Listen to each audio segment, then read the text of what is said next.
బస్సులలో 10 కోట్ల మంది ఫ్రీగా పోతే పునర్నిర్మాణం అయిద్దా సార్? చెప్పుకోవడానికి సిగ్గుపోవడలే.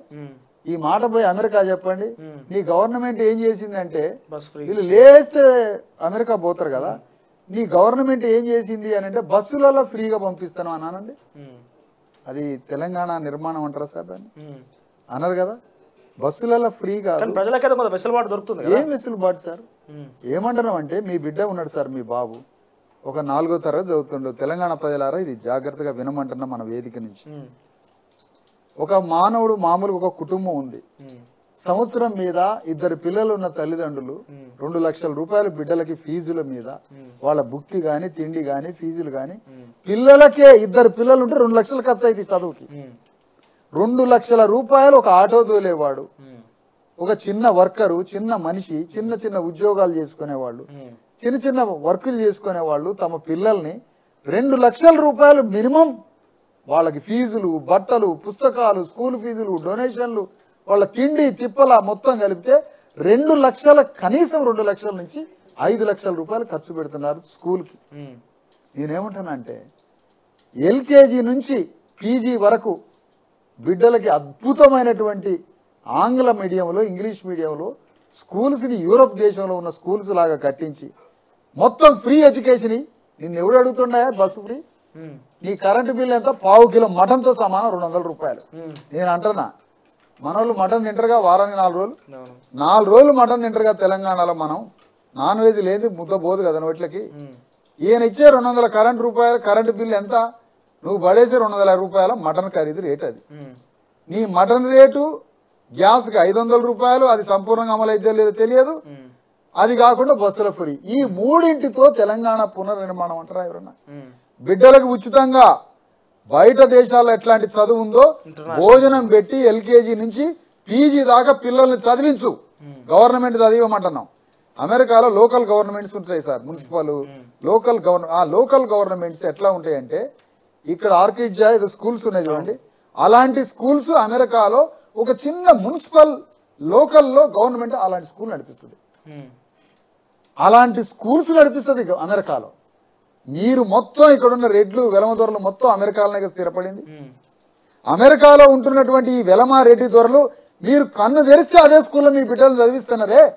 గవర్నమెంట్ అక్కడ స్కూలు, అంత అద్భుతమైన స్కూల్స్ కట్టిందే గవర్నమెంటే. అమెరికన్ లోకల్ గవర్నమెంట్ అంత గొప్ప స్కూల్స్ కట్టింది, మీ పిల్లలు అక్కడే చదువుతున్నారే. మరి మీరు ఉండేది అమెరికాలోనే కదా, మీరంతా ఈడ ఎందుకు ఆ స్కూల్స్ కట్టియట్లేదు? నేను అడుగుతున్నా ఈ వేదిక నుంచి. అంత గొప్ప స్కూల్స్ కట్టించి పీజీ దాకా చదివి ఆ తర్వాత వాళ్ళ చేతికి ఉపాధి వచ్చేటట్టుగా ఉపాధి చూపించు, బిడ్డలను చదివించండి. ఆ తర్వాత వాళ్ళకి మంచి ఆరోగ్యాన్ని, గొప్ప హాస్పిటల్స్ కట్టించి ప్రైవేట్ హాస్పిటల్కి పోకుండా. అంటే ఒక మనిషి భయంగా బతకడం, రేపు ఏమన్నా అయితే ఏంది, రేపు ఏమన్నా అయితే ఏంటి, హాస్పిటల్కి పోవాలా. అందుకని ఒక ఫ్రీ వైద్యము, ఫ్రీ ఎడ్యుకేషను చేసుకోవడానికి పని, భూమి లేని వారికి భూమిని కల్పియండి. లక్షల ఎకరాల భూమి ఉంది కదా, అన్యాక్రాంతం అయిపోయి మొత్తం పోయిన గవర్నమెంట్, అంతకుముందు గవర్నమెంట్, ప్రతి ప్రభుత్వం ప్రజల భూములను దోచుకుంటుంది కదా. మరి అలాంటి దోచుకున్నప్పుడు ఆ భూములన్నీ విడిపించి భూమి లేని వారికి గుర్తు చేసేది అంటే, దోచుకునేది వరకు ఇదే రాజకీయ నాయకులు, ఆ రాజకీయ నాయకులు మళ్ళీ ఎక్కడికి పోతున్నారు? ఆశ్రయంగా మొన్నటిదాకా కాంగ్రెస్, బీఆర్ఎస్ పార్టీ, రోజు కాంగ్రెస్ పార్టీ అంతే. మరి రెడ్లంతా ఒకటే అవుతున్నారు, మళ్ళీ పవర్ లేనోడు పవర్ ఉన్నోడు మొత్తం ఒకటే అవుతాడు. అందుకనే తెలంగాణ మానవుడిని పునర్నిర్మాణం చేయడం అంటే, తెలంగాణ పునర్నిర్మాణం అంటే అపోహ పాలు కావద్దని నేను తెలంగాణ ప్రజలకు చెప్తున్నా. తెలంగాణ పునర్నిర్మాణం అంటే తెలంగాణలో 1000 సంవత్సరాలుగా బలైపోయి బలిపీఠం ఎక్కి విధ్వంసం అయిపోయినటువంటి తెలంగాణ సగటు మానవుడిని పునర్నిర్మాణం చేయాలి. దేని ద్వారా? అతని బిడ్డల్ని చదివించాలి, పీజీ దాకా చదివించాలి, గొప్ప హాస్పిటల్ని కట్టించాలి, ఒక్క పైసా లేకుండా నిండు 100 ఏళ్ళు ఆరోగ్యంగా బతికే దవాఖానాలు కట్టియాలి, బిడ్డలకి మంచి గొప్ప స్కూల్ ఇవ్వాలి, చేతి నిండా పని చూపించాలి, చేసుకోవడానికి అందరికీ తలా 1 ఎకరం 2 ఎకరాల భూమినిచ్చి సమాజంలో రాజ్యాంగ హక్కుల్ని భంగం కలగకుండా శాంతి సామరస్యాలతో సమాజాన్ని పరిపాలించడమే తెలంగాణ పునర్నిర్మాణం. మరి ఈ పని చేస్తే అది రాజ్యం అంటారు, కానీ బస్సులలో ఎక్కిస్తే రాజ్యం పునర్నిర్మాణం కాదు. ఇది ఒక పచ్చి మోసం ఇది. అందుకని మేమంటున్నాం అంటే, రేవంత్ రెడ్డి ప్రభుత్వం అయిన కాంగ్రెస్ గవర్నమెంట్ మీద, మొన్నటిదాకా పరిపాలించినటువంటి టీఆర్ఎస్ ప్రతిపక్షం మీద, రేపు మళ్ళీ తెలంగాణలో రాజ్యానికి రావాలని ఉవ్విళ్ళూరుతున్నటువంటి బీజేపీ 3 పార్టీల మీద సైద్ధాంతికంగా యుద్ధం చేస్తాం. బీసీ ఎస్సీ ఎస్టీలని సింహాసనం మీద కూర్చోబెట్టే ఒక పోరాటం. నేను మళ్ళీ చెప్తున్నా, దశాబ్ద కాలం పడుతుందని ఓపెన్ చెప్తున్నా. 10 ఏళ్లలో తెలంగాణలో రాజ్యాన్ని తీసుకొచ్చి బీసీ ఎస్సీ ఎస్టీ ప్రజలకు ఇచ్చి అప్పుడు ఈ రాజ్యం ఏంటో ఈ రాజ్య పరిపాలన ఎట్లా ఉంటుందో మీ సిద్ధాంత పరంగా డెఫినెట్ గా ఎవరు వివేదించలేరు, ఎవరు కూడా దాని గురించి అట్లీస్ట్ వాళ్ళు ఏమంటారు కనీసం వాళ్ళు ఎదుర్కోలేరు కూడా. సో అటువంటి సిద్ధాంతం మన విశారదన్ మహారాజ్ గారికి ఇప్పుడున్న సిచ్యువేషన్ రాజకీయాలు చూస్తే పైసా పవర్ మళ్ళీ ఇంకోటి వస్తే ఓట్లు నోట్లు కోట్లు ఇంతవరకే ఉంది తప్ప ఈ సిచ్యువేషన్లో ప్రజలు కూడా మౌల్డ్ అయిపోయారు. సో ఈ సిచ్యువేషన్లో మీ సిద్ధాంతాలు వర్కౌట్ అవుతాయా? ఎందుకు కావు సార్? ఇప్పుడు ఎంఐఎం సిద్ధాంతంతో పార్టీ నిలబడింది, బీజేపీ సిద్ధాంతంతో నిలబడింది, రిలీజియన్ తెలంగాణ వాదంతో తెలంగాణ టీఆర్ఎస్ పార్టీ నిలబడింది. సో ఇప్పటివరకు మరి మీరు నేర్చుకున్నటువంటి టీఆర్ఎస్ పార్టీ రీజియన్ కోసం వచ్చింది, ఎంఐఎం రిలీజియన్ కోసం వచ్చింది, కాంగ్రెస్ పార్టీ అప్పుడు సిచ్యువేషన్ లో స్వాతంత్ర్యం అని వచ్చింది, తర్వాత మళ్ళీ ఇంకోటి రిలీజియన్ కోసం బీజేపీ ఏర్పాటైంది. మీరు పోతుంది రిలీజియన్ ఇది కాదు, ప్రజల్ని ఏకతాటికి తీసుకొచ్చి అందరం కలిసికట్టుగా ఏకతాటికి వచ్చి రాజ్యాన్ని అంటే సాధ్యం అవుతుంది. సత్యం కదా ఇది. అవును, సత్యము ధర్మము అవును, ఖచ్చితంగా సత్యం ధర్మం మీద ఉండాల్సిందే. కాబట్టి దీని మీదనే మా పోరాటం. దీంట్లో నుంచి బయటికి వచ్చేదే లేదు. ఖచ్చితంగా ఏంటి అని అంటే రాజ్యం కొన్ని కులాల చేతిలో ఉంది, 10% అగ్రవర్ణాల చేతుల్లో రాజ్యం, భూమి, సంపద, అధికారం అన్ని ఉన్నాయి. దాన్ని రిలీజ్ చేయాల్సిందే, దాన్ని డెమోక్రటైజ్ చేయాల్సిందే, దాన్ని ప్రజాస్వామీకరించాలి. అదే రాజ్యాంగం యొక్క లక్ష్యం కూడా అదే. కాబట్టి ఆ దిశగానే మా ప్రయాణం.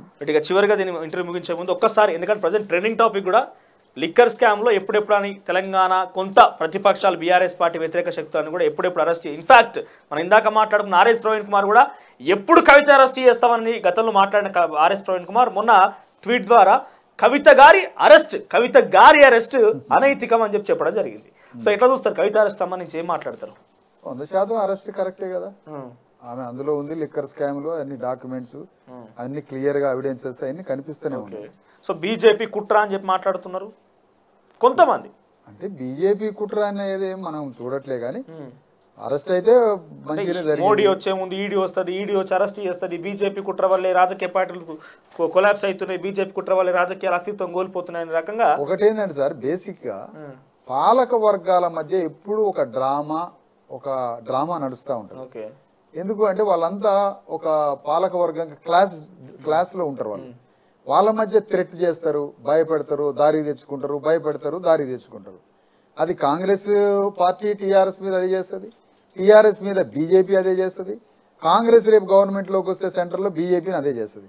అంటే పాలక వర్గాలన్నీ కాసేపు అట్లా ధమ్కి ఇచ్చి మళ్ళీ సెట్ చేసుకోవడం, ధమ్కి ఇచ్చి సెట్ చేసుకోవడం, ఆ క్లాస్ వర్గం అంతా ఒక వర్గంగా ఫామ్ అవుతా ఉంటది.